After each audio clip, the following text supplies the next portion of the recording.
Der ist zwar noch nicht gestorben und im Gegenteil, der hat schon wieder Du angesagt, aber gespielt habe ich heute noch nichts von ihm. Bob Dylan, Robert Zimmermann. Man gave name to all the animals. Der Mensch hat den Viechern, jeden Viecher einen Namen gegeben. Bei mir heißt es Viecherei. Beim Schimpfen fallen uns immer Viecher ein. Das ist ja so, das war schon immer so. Dabei ist Schimpfen selbst eine Viecherei. War schon immer so, von Anfang an. Wenn einer was nicht kann, egal warum, dann kennt man's Botschaft nennen oder du. Da hat's einem noch unerforschten Grund, da schimpft man einfach blöder. Da tut einer ganz endlich. Ich bin so gut und kennt die Variante.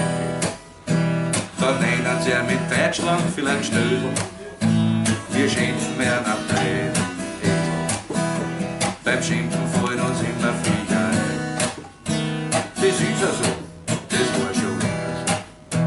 Dabei ist Schimpfen selbst eine Viecherei. War schon immer so, von Anfang an. Ein Freude packt sich ziemlich ungeschickt ein. Trotzdem ist noch gut Platz, man stellt sich frei.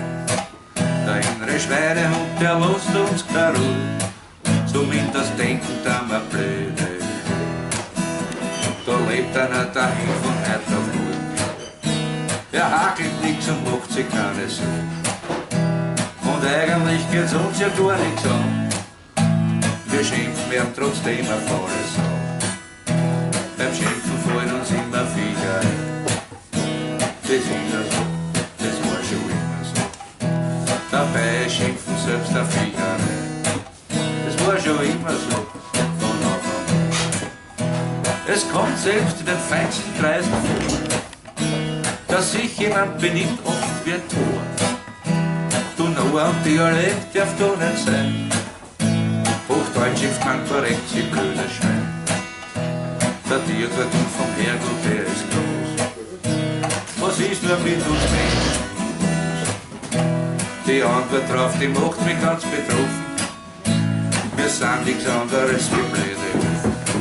Das war schon immer so, von Anfang an.